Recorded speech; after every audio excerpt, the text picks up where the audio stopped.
Hi, everyone. Thanks for joining today's webinar. We'll go ahead and kick off in about 2 minutes.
All right, it's 1 after, so we can go ahead and kick off. I'll provide a brief introduction before we get into it on these webinars and the history behind them. So thanks again, everyone, for joining. So Tyler decided to do these webinars because of the shelter in place currently in effect.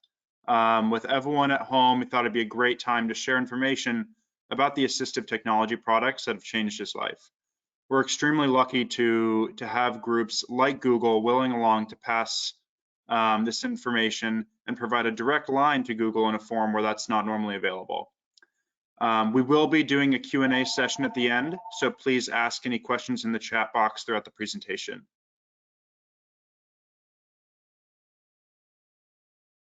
All right, thank you, Colin, and a special thank you to Kiran for joining us today. He is not only works in the accessibility field, but is an AT user himself. So we're gonna do it a little differently today, and I'm gonna have Kiran just tell a little bit about himself and kind of how he's been able to use AT to be independent. So thank you very much, sir, and let's go ahead and have a little chat. Thank you, Tyler. I'm really glad to be here, and thanks for asking us to be part of this this initiative in these interesting and strange times.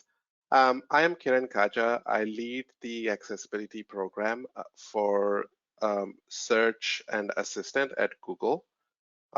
It's a product area where we work on not only the traditional Google search, which most of you may have used, but also on things like Google Assistant, which is the voice assistant that we have on some of our Google hardware products and third-party hardware products. I have been working on accessibility for, I think about 15 years now. And in various countries. I'm originally from India, and I worked in the UK, and then I've been with Google for 5 years. I have been blind since birth, and I'm primarily a screen reader user on my computer and on my mobile phone. I actually find that basically technology has transformed my life, made me more independent. And I'd like to kind of make sure that we make the potential of technology a reality for people with disabilities. So as I said, I use a screen reading software on my computer and the phone. And also I rely on a number of mobility aids, which actually have become kind of mainstream too. So Google Maps, for example, now has information about wheelchair accessible places, and also what they call enhanced voice guidance when you're in the walking mode. So it gives you confirmation on Google Maps, gives you confirmation on the route you're taking. So we're actually noticing I'm noticing that there these so-called mainstream technologies are actually becoming more and more useful for people with disabilities. I don't want to steal Taylor's thunder here, but this morning, my wife and I, we are both blind, and neither of us are actually much into cooking. So, but then What'd you make? this shelter in place thing has made us rely a little more on our, I guess, hidden talents. So we actually got hold of one of these smart instant pot smart Wi-Fi multi cookers, and we made rice and beans and rice and beans today, and that was, I Wow. don't know, kind of made me. And then all I had to say was, I'm not going to say the exact word that would turn on your and my Yeah, the assistant G word. Yeah, we all know how keyword. that goes. Instead, what we tend to say is, "Hey G, um, Yep. hey G, cook rice. Hey G, cook beans," and Yeah. did it, and it was pretty interesting. I think technology might convince me to take a look at cooking seriously and eating more healthy. Yeah. So it is interesting times for technology. I think, like, traditionally we have relied quite a bit on assistive technology devices, and I think there is still, really depending on the type of disability you have, there is still a really big need for those, for assistive technology, especially if you need to be productive and if you need to be independent. But I think mainstream technology can complement what we are used to using, complement our traditional assistive technology tools. That's great. So Yeah. what would you say, do you say voice assistant helps you a lot? Do you use it often? Not to. Yes, actually, I use quite a bit. We moved into a new we moved into a new home 6 months ago, and unfortunately, I spent a fortune smartifying it. So I use it. We use it pretty much for everything, including turning on lights, and but things like microwave, for example. If from a blindness perspective, microwaves these days are kind of tricky. So they either have touch panels or flush buttons. So while you could actually go, stick bump-ons on it to know where the buttons are, but it's much easier to say, "Hey G, cook on full power for 2 minutes, microwave popcorn." That's my favorite. Popcorn? Yeah. Microwave You just popcorn. talked Hey about G. eating healthy, and now you're talking about popcorn. I don't know. And then the other interesting thing we found is, when we were shopping for washing machines and a dryer, and all of them are like either menu driven, unless we get the really basic ones. They were all menu driven, and we actually found this LG ones that you could actually say, again, "Hey G, do my washing," and it does it. That's So. great. And then the other area that I've actually used because of the shelter in place is, actually we got frozen pizza. Yes, I'm trying to be healthy, or not. And this house actually came with the GE smart oven, so I could actually say, "Hey G, preheat oven to 350 degrees," because that is actually a proper capacitive touchscreen. So even if I put bump-ons on it, it's not going to work, because by the time I actually look for the bump-on, I would have activated 100 things. Yeah. So it's kind of, it's pretty interesting. I think there's still work to be done. So, like, you have to go to the device and actually enable remote access on some of these cooking devices, because there is apparently some sort of like regulation that, because these are heat generating, you have to manually, you can't remotely turn them on all the time.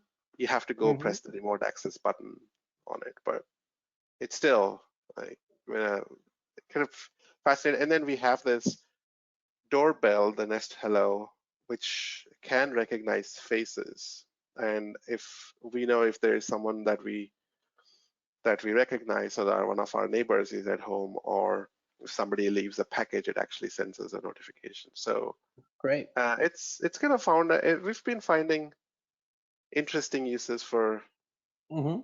for some of this smart home technology. And we actually hear we get feedback from a lot of people who use a wheelchair or have other motor impairments that it actually gives them a little more independence to be able to use the voice. And then things like thermostats, you can Yeah. control a lot of smart thermostats now. Yep.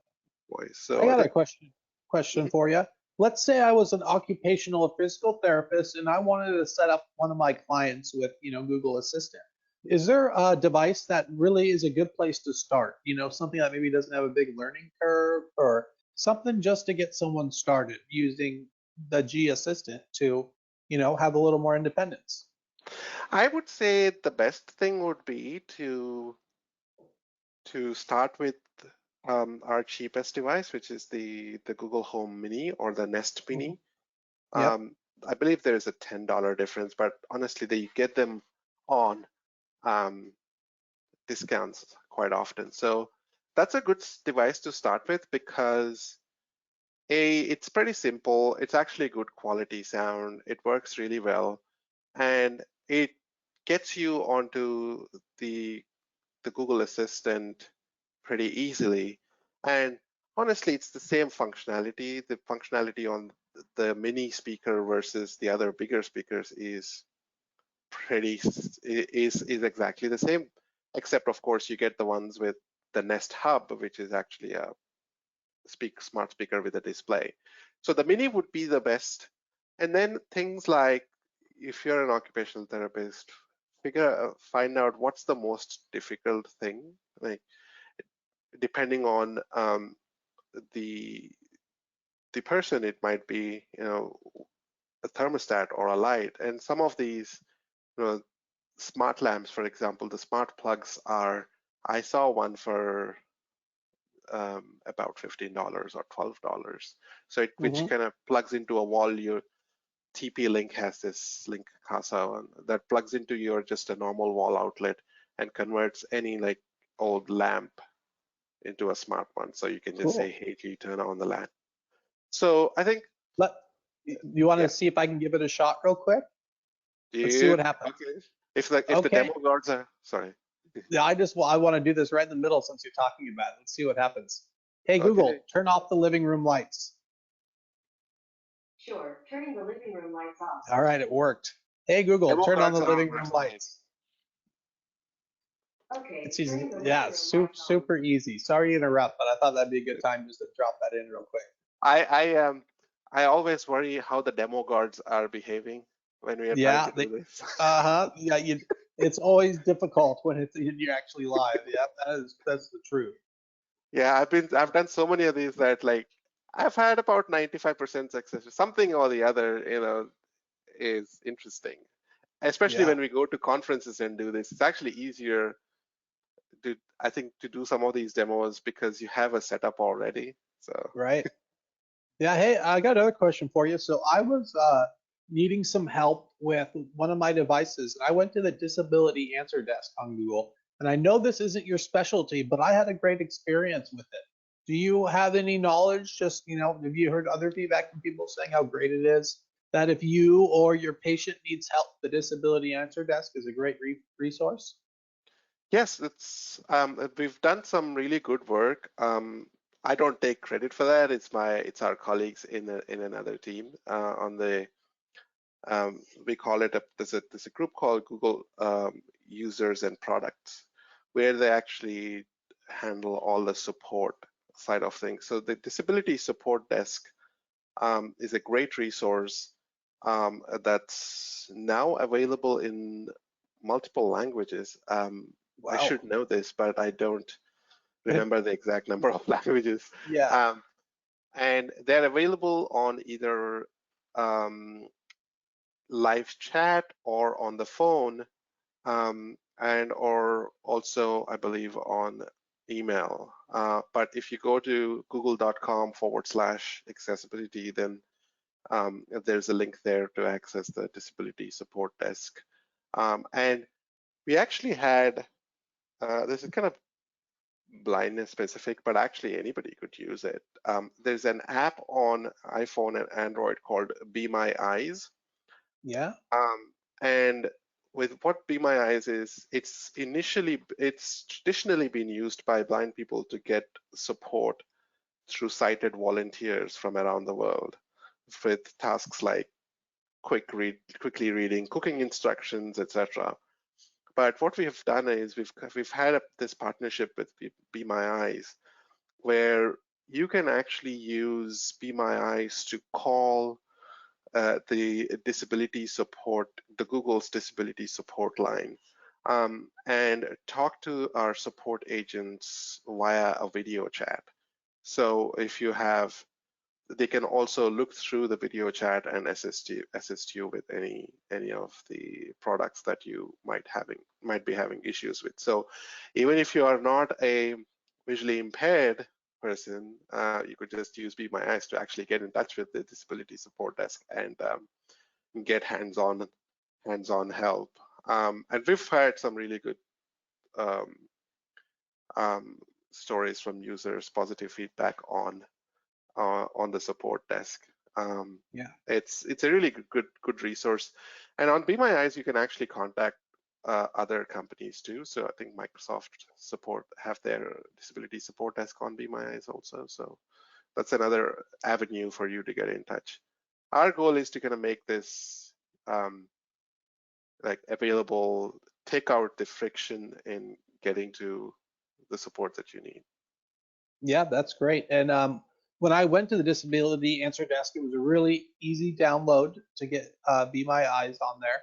So, super easy thing to do. When you set up an Android phone, it can walk you through really easy. It works great. So yeah, it's a great resource you all provide. I have another question for you.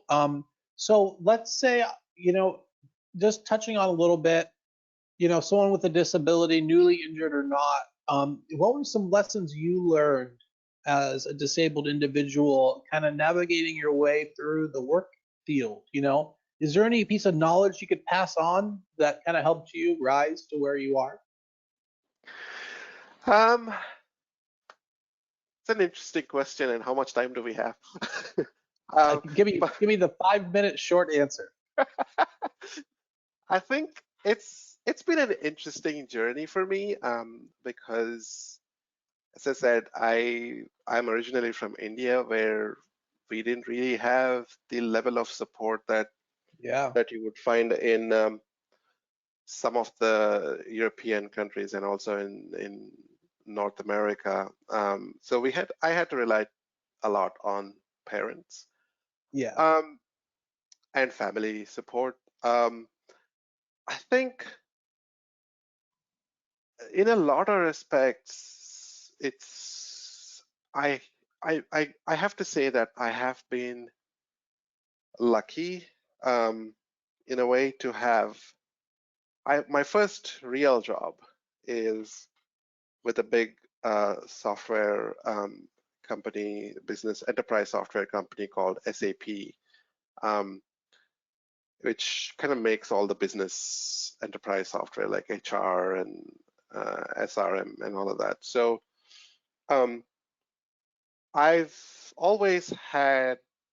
and then I went to work for a charity called RNIB, Royal National Institute of Blind People, in the UK, and then Adobe, and now Google. So I guess in that respect, I'm sort of lucky in that I've always been in companies that either already have a good accommodations system or actually have been willing to arrange the support that I require.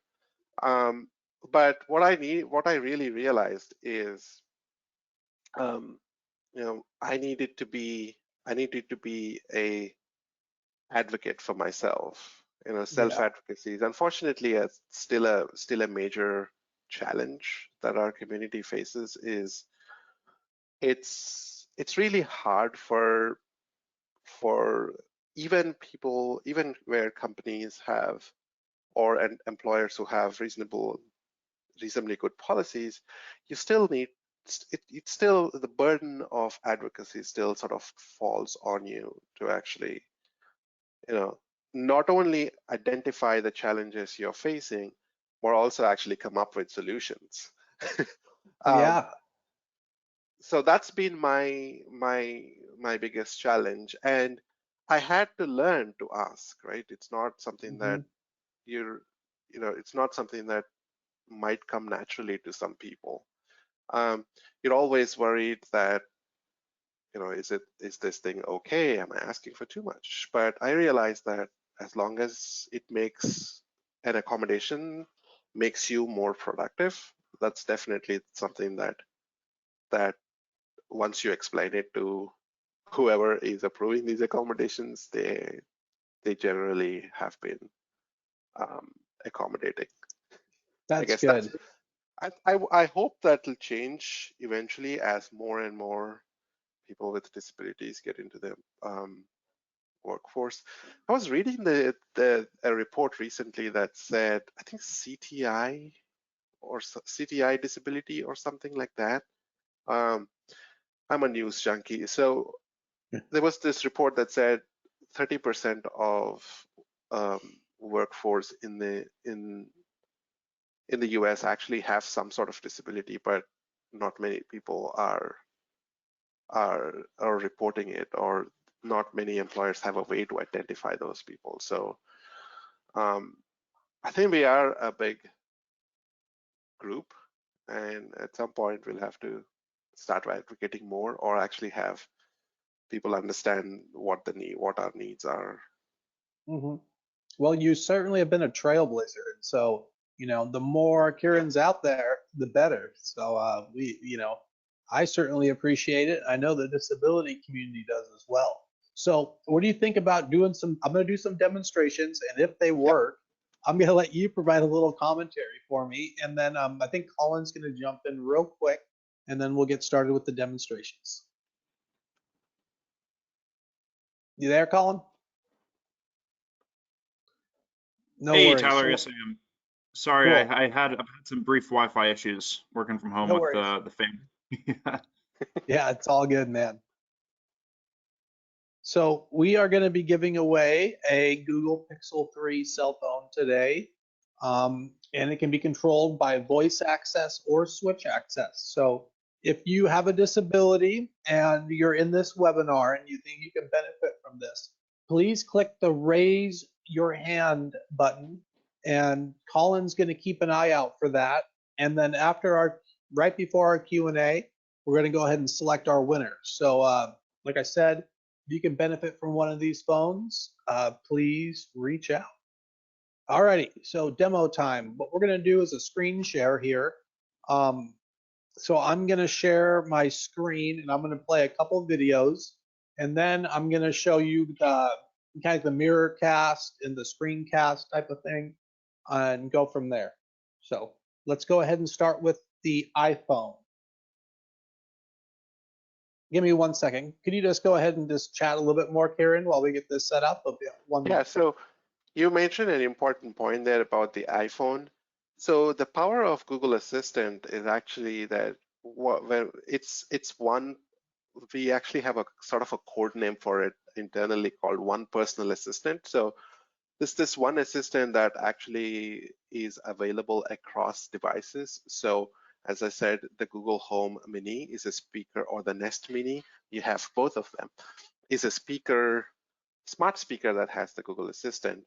But then you also have the Google Assistant on Android phones, on some of the smart TVs. We even have alarm clocks / smart speakers now that have the assistant. And also there's the Google Assistant on the iPhone. So if you say, hey G, turn on the light, it doesn't have to be just with one device, but any of your smart devices can have the assistant. So you could actually say, hey G, turn on this, or hey G, turn on that on your in the Google Assistant app on the iPhone. So you don't need to have an Android phone or just the Google Home Mini. There's actually third-party speakers like Philips and JBL who make speakers that work with the Google Assistant also. So we try to make the Google Assistant available on any surface or any platform that you might be using. Awesome. All right, here we go. We're going to try to do a video. Hopefully it'll work. I'm going to show the August Smart Lock and how easy it is to use the voice assistant to turn lock and unlock your door.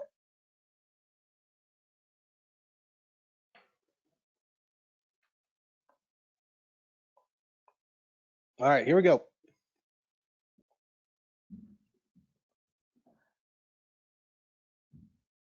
And if anyone didn't hear that, oh, wrong one. My bad. Yeah, we didn't hear that. No worries. I'll give a voice commentary as I do it. One more moment.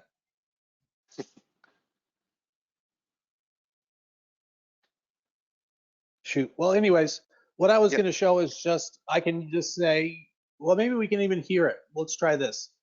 Okay, Google, lock my front door. Sure, requesting to lock front door.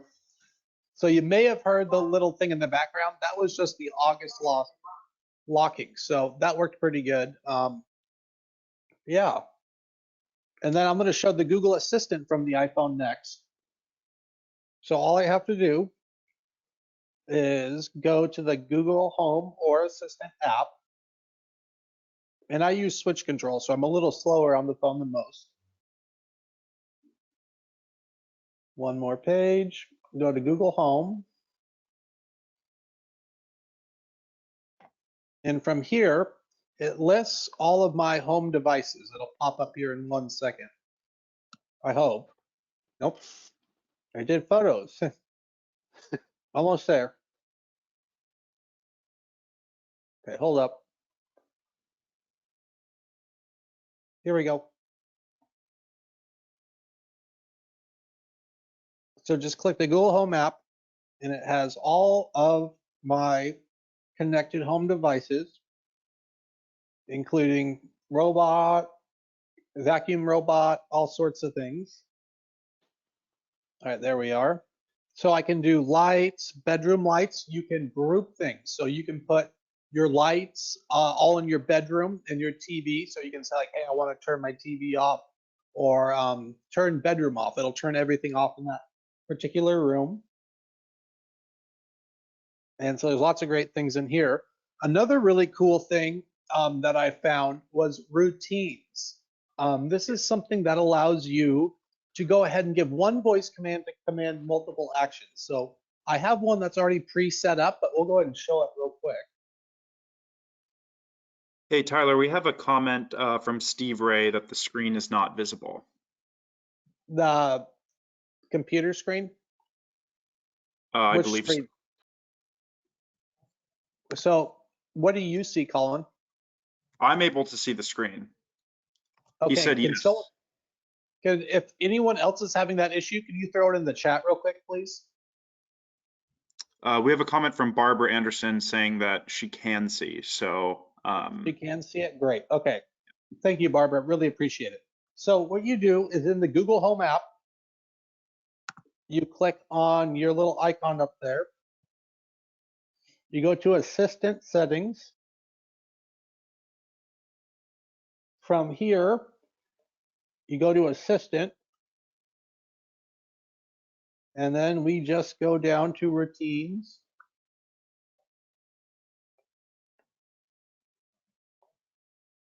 And from here, so what I did is I made a routine.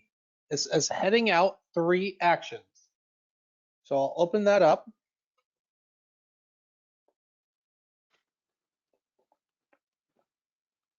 There it is.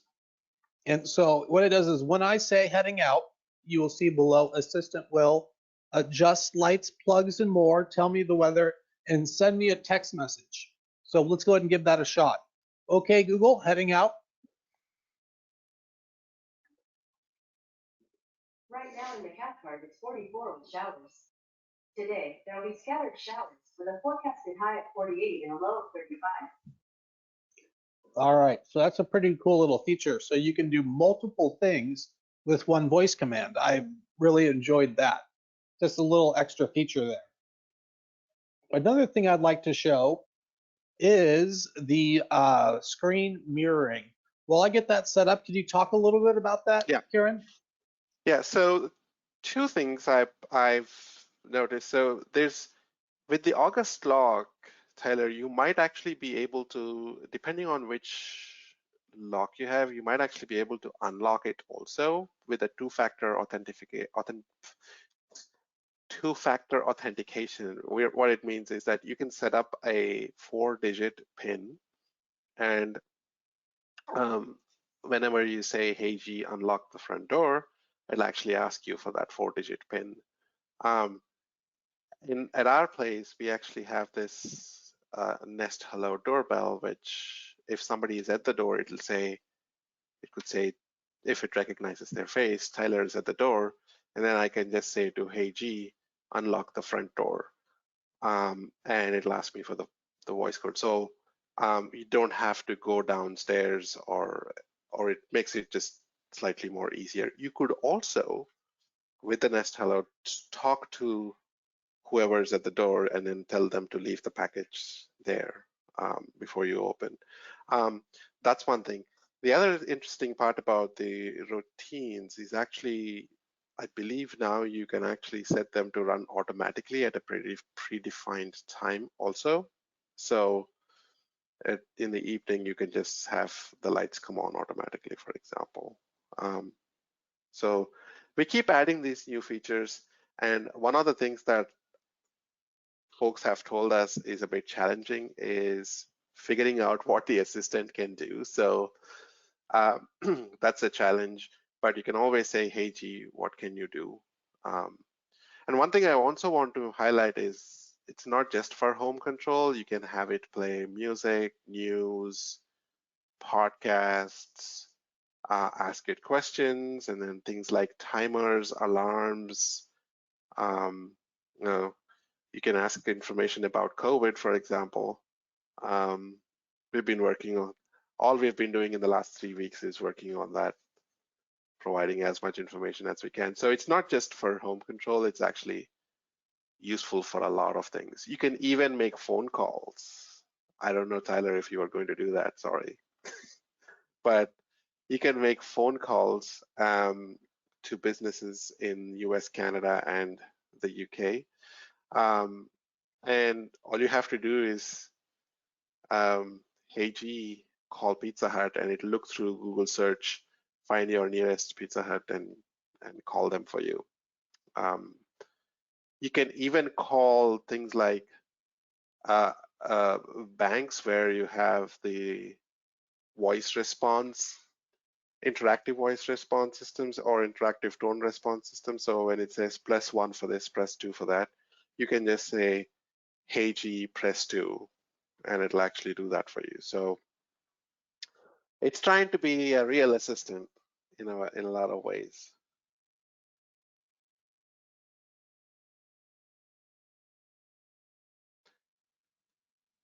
Looks like Tyler's still working on it. So as I said, there are things you can do, like media playback and radio stations, local radio stations as well. And then if you have one of those, the Nest hubs, which is actually a smart speaker with a small display, what you've noticed, the home tray, the home view or the home control view on the Google Home app actually appears on the smart display as well. So you can have this on your kitchen, for example, and then just as you walk, as you go by, as you pass by, you can just turn on devices and things. The other interesting thing if you're stuck at home and have kids to entertain, is a bunch of games and children activities. So all you have to say is, "Hey G, I am bored," and it'll offer you a ton of games. Very cool. Very Yeah. cool. All right. Well, I'm going to show something. Another thing that's great is using, the Google Cast. I can cast my cell phone screen onto my television. So hopefully you can see the television back behind me.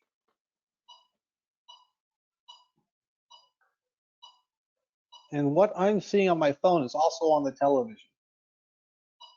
So that's a really cool casting feature, being able to see things that are much, much larger. So I can open up the Google app here.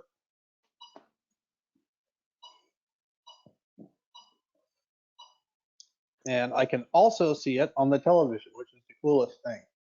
That's something I really enjoyed. And so let's say I wanted to open Netflix and I wanted to watch Netflix on my television. We aren't going to show that right now, but I can open up Netflix on my cell phone and using the Google Chromecast, stream the video from my cell phone to the TV and then just choose what video I want to play on my phone because it's easier for me to control my phone than the television remote control and watch my favorite Netflix show. So a lot of great features using the Google Chromecast and either casting your phone or your video streaming service. Works with YouTube, works with everything. So really great thing there. One tip there, Tyler, you could actually, if you know the show or the show you want to play, you can just say on the Google Home app or the Assistant, "Hey G, play House of Cards on the TV," and it'll do it for you also. Okay, let's give that a shot. I'm casting my phone right now. Do you know if I need to stop casting first on my phone? Probably is a good idea, but we can try. Yeah. 1 second. Yeah. Let me see if I can get into there real quick.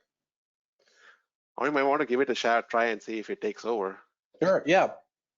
Okay, Google, play Game of Thrones on Netflix. I looked for Game of Thrones on Netflix, but it either isn't Oh, available or can't what? be played right now. That's HBO. Yeah, my bad. Hey, Google, play House of Cards on Netflix. There we go, the one you suggested. Okay, House of Cards from Netflix. And Playing on living room TV. all right, it worked. Good call, Kiran. So wait for it. We just got some loading, and just like that, we can watch our show. So that's super easy. You can also do it if you're nonverbal. You can do it from your app. I got it. Okay, Google, turn off the TV. I also need to know which device to use. Hey, Google, turn off Chromecast. There we go. Well, that's enough failed demonstrations on my end. We're going to open it up to Q&A, but first we're going to announce our winner of the Google Pixel 3 cell phone. So I'll let Colin jump in. Thanks, Tyler. All right. Thanks everyone for participating. We'll go ahead and announce the winner. The winner is Chuck Voss. Congratulations, Chuck. I think what we're going to do now is go ahead and unmute you if you'd like to say anything. So there you go. Hi, Chuck. Hey, Tyler. Man, it's a pleasure to offer you the phone. I understand you're paralyzed. You have SCI. Yes, I'm also a high-level quad. I use a sip and puff controller for my chair. That's awesome. And so you're pretty pumped about being able to control your cell phone?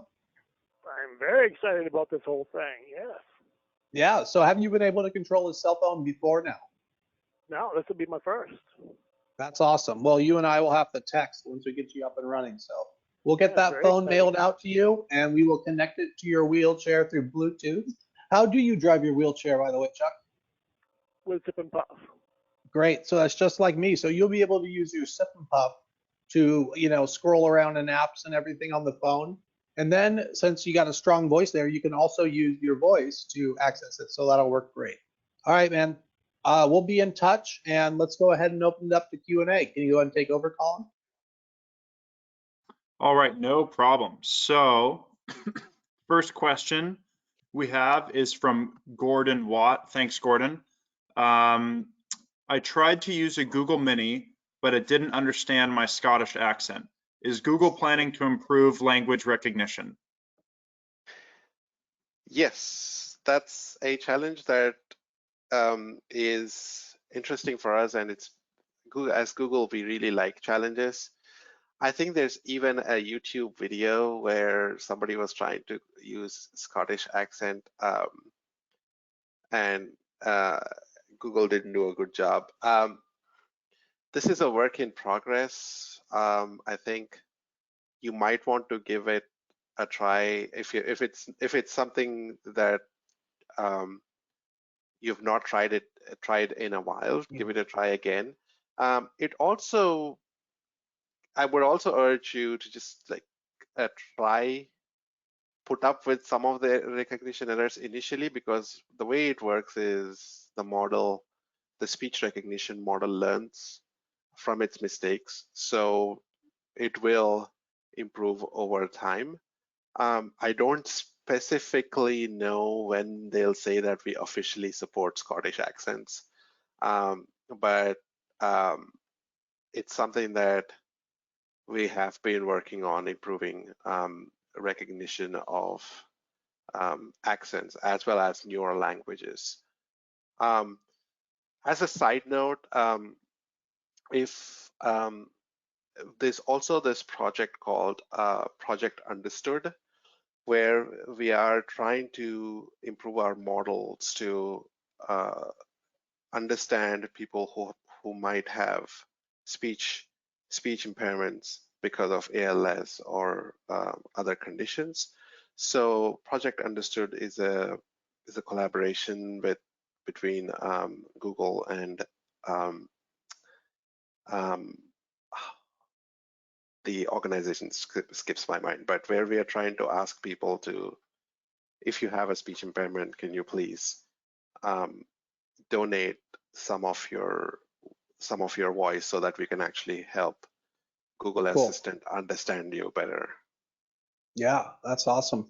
So I hear that we had 10 people raise their hand, or about 12, for the Google Pixel 3 cell phone. So we're going to go ahead and give away another brand new Pixel 3. So Colin, go ahead and pick someone from our audience, please, and we'll get another phone out to someone who can use it. Thanks, Tyler. Okay, the lucky winner will be Werner. Werner? Yeah. Yeah, all right. I think Werner is from another country. That's awesome. Let's see if we can get Werner on audio real quick. All right, Werner, I'll go ahead and unmute you right now. How you doing, Werner? Hi, Tyler. Hey, where are you from? I forget. Oh, Tyler, I am from Austria, southeast. Oh, wow. It's a pleasure to meet you, sir. Yeah, me too. Yeah.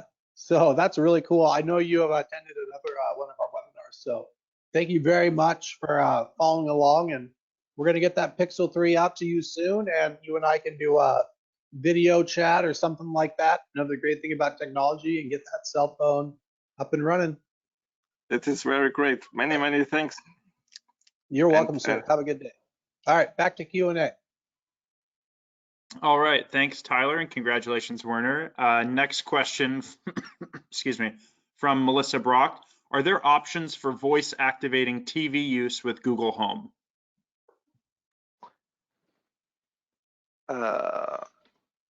Yes. I have to say, what's a TVU?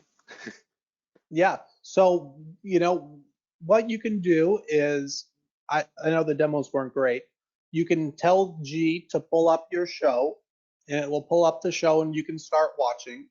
But let's say you want to navigate around in Netflix, right? So you're not sure what you want to watch.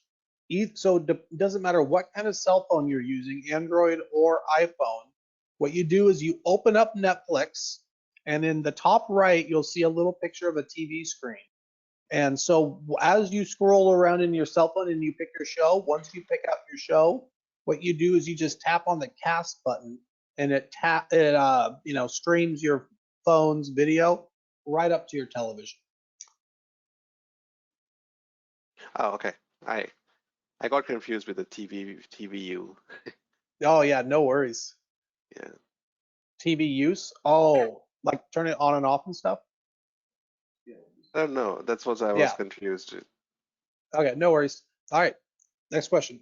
All right, thank you, Melissa. Next, more of a comment from Barbara Anderson.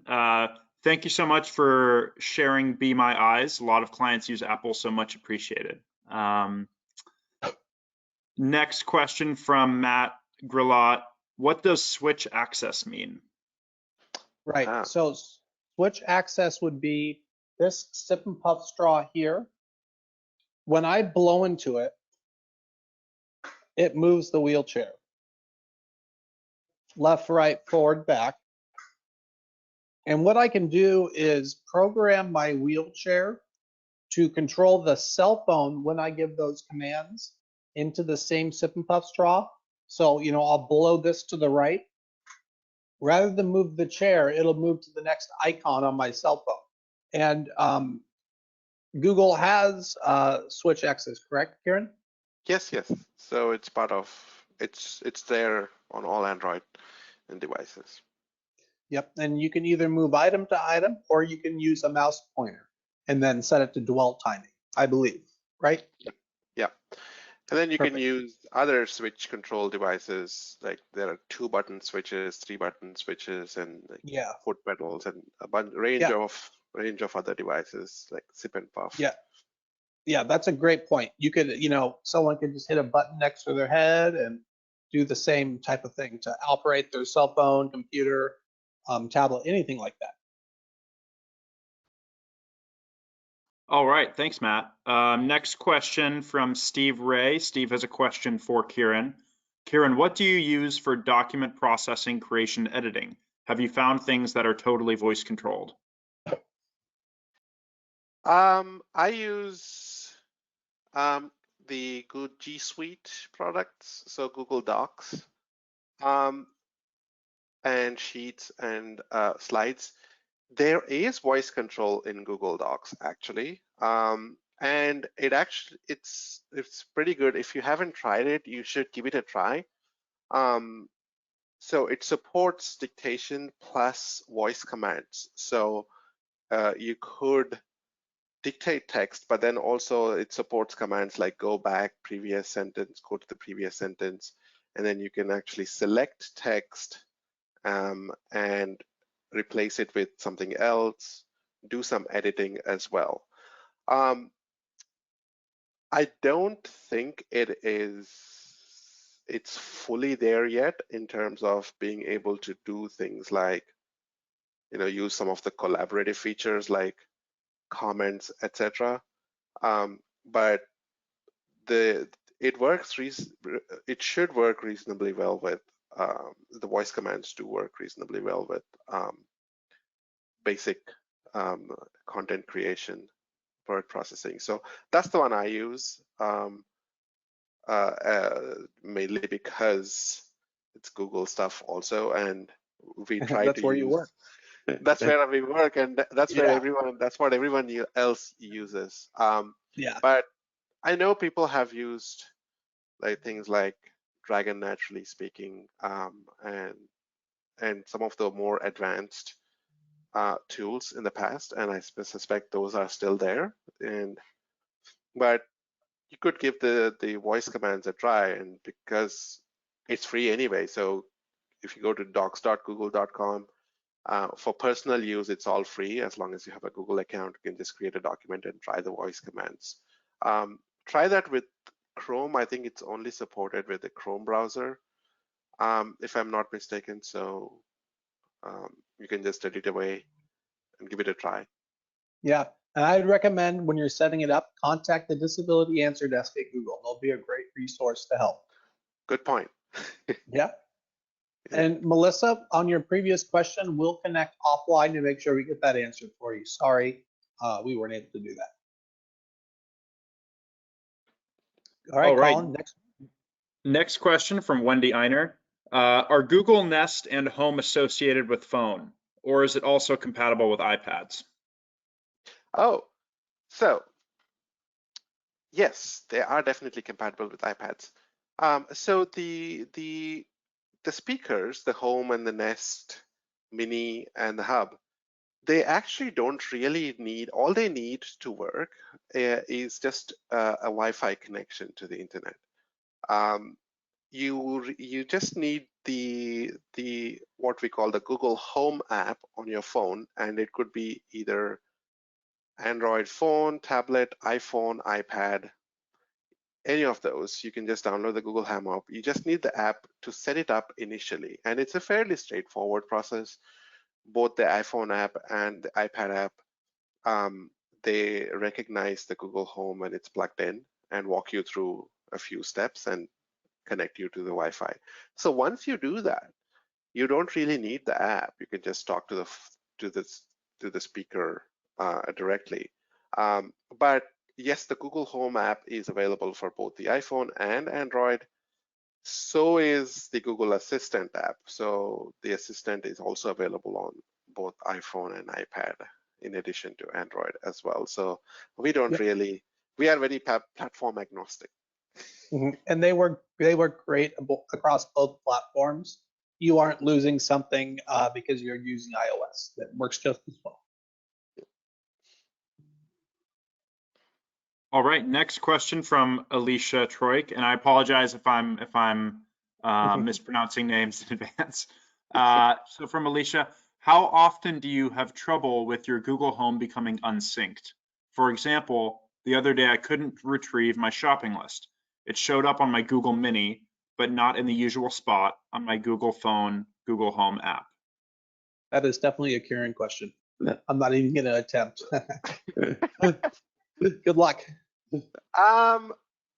It should happen rarely. Although I will say that we have been having some issues lately related to some of the capacity thing with coronavirus. We had I spent the weekend troubleshooting because a couple of our data centers went down.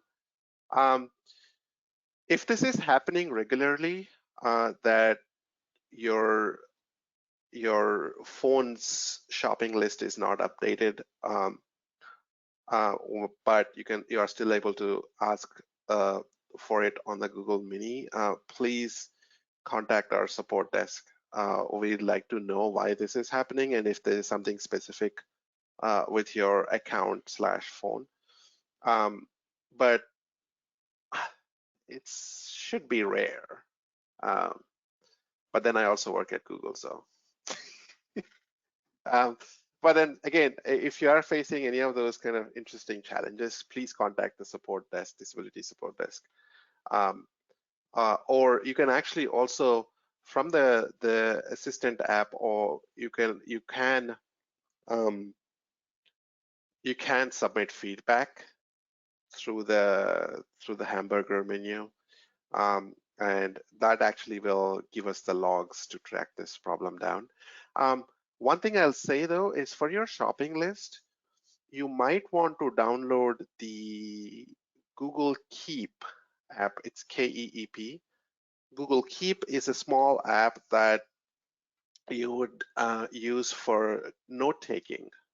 And the good thing is the shopping list actually now syncs to the Google app, and that gets a little more, it's better at keeping in sync.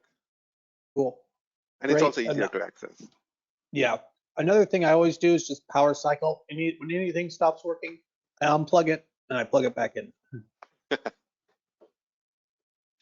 All right, we have another question from Alicia. Does your TV have to have any special adaptations to use the screen mirroring or Chromecast, or just any smart TV with Bluetooth will work? It's just any TV that you can plug the Chromecast in with an HDMI. Is that right, Kiran? Correct. So Chromecast is this little dongle, HDMI dongle that connects to any TV, be it smart or not. And all you need is just that. Now, some smart TVs have Chromecast already built in. So like some of the Sonys and I forget some of the other brands, but they already might actually either have Chromecast built in or actually might be running Android TV. In that case, you actually don't need anything. If you actually have an Android TV, smart TV, there is an assistant built into the TV. And that's an area where I should mention is that a lot of smart TVs actually now have the assistant too, even if they are not Android. So things like the LG Smart TV and the Samsungs, they also have, in addition to Samsung, in addition to their own assistant, actually has the Google Assistant too. So for the mirroring though, I believe if you want to do your screen mirroring from Android, you need a Chromecast, the Chromecast dongle if your TV doesn't already have Chromecast built in. Cool. All right. Next question from Kaja M. Can you comment on voice control for the Android? Maybe also a comparison with voice control on iOS. Do you want to take this or do you want me to take it? I use both.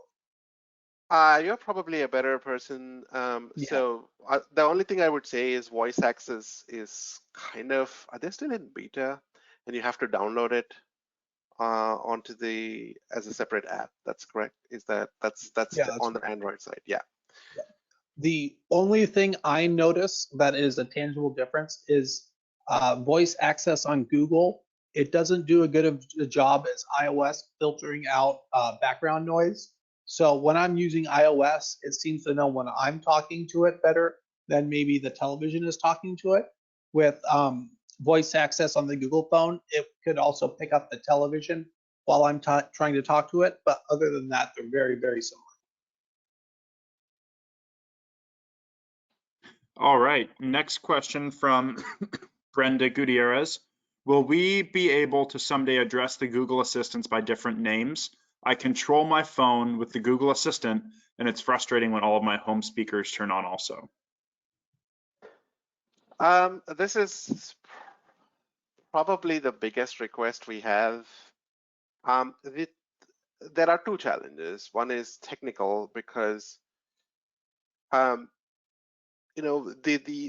lot more goes into recognizing the hot word because what's happening is we train the hot word data a lot so that it actually always recognizes that the hot word better. So we might at some point do this thing where you can set up a custom word, but there's the technology aspect that it might not work reliably. That's probably one thing. And then if you actually have the others responding, technically, if they are all on the same account, so if your phone is signed in with the same account as your smart device or as your speakers, only one of them should respond. If multiple speakers or the phone are responding, you might want to see if in the Google Assistant app on the phone, just check if you're signed in with the same account, especially if you might happen to have multiple accounts on the phone. But they might actually listen if you say, hey G or okay G. I guess that's two options you have there, but other than that. But only one of them should respond, provided you have the same account on all of them. Cool. Well, we're right up against our time, but we are going to get all of these questions answered. So, and I'll definitely spend less time rambling next webinar so we can get your questions answered. I appreciate the engagement. You guys are doing great. So we'll either respond to these through email, or maybe, I don't know, I could talk to you and Kiran, just do another quick just live Q&A, nothing else upcoming in the future. We could do that, yeah. Awesome. Thank you so much, sir. Yeah. So it was a pleasure having you. And I just have a tiny bit announcements. We have Matt Moss, founder and CEO of Hawkeye. It's a eye gaze app for the iPhone, so you can control your cell phone just with your eyes. That's next Tuesday at 12 p.m. Pacific. And then the following Thursday, we have Nathaniel Swenson, Director of U.S. Operations for Canova Robotics. And we're going to discuss a robotic arm that I can move around and control just using my sip and puff straw. So we'll also be sending out a link to this video. If you missed the previous ones, you can just go to YouTube and type in Tyler Shrink. That's where I'll have all our videos as well as this one. So thank you all for being here. I really appreciate it. And Kiran, you are awesome. You're an inspiration to me, man. You know, you've been going at this longer than me and you're blazing the trail. So thank you so much. And thank you all for being here. Hopefully I'll see you all next Tuesday. Bye. Thank you. Thanks for having me. Can you end the presentation, but leave me with Kiran?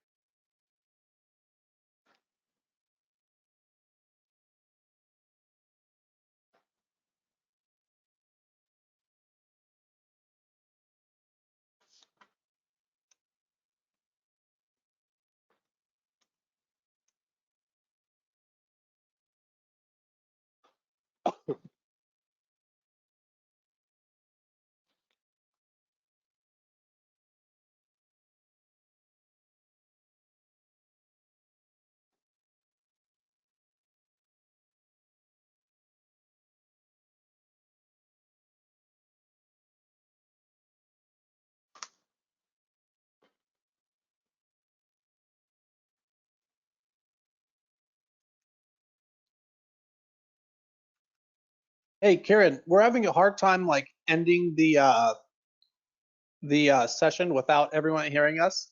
So Right. can we just, are you sure you're okay doing a live Q&A, or maybe can we just do them by email? What would you prefer? Live Q&A now, you mean? No, this sometime at your convenience in the future Yeah. to get yeah, the rest of the let's do it. questions answered. Yeah, let's do it. There Let's is do a tons live of Q&A. questions for you. There were another 12 left. People were Maybe if you loving can hearing actually, from you. if you can send me the questions, then I could better. Oh yeah, definitely. Well, thank you again so much, man. You were awesome. You did great. Oh, thank You're you. my Thanks for top the presenter. opportunity. You're my top guest presenter so far. You were awesome. It's to send a note to Kendra, you know. Yeah. All right. Well, I'll be in touch soon. Have a great day. Thanks. All right.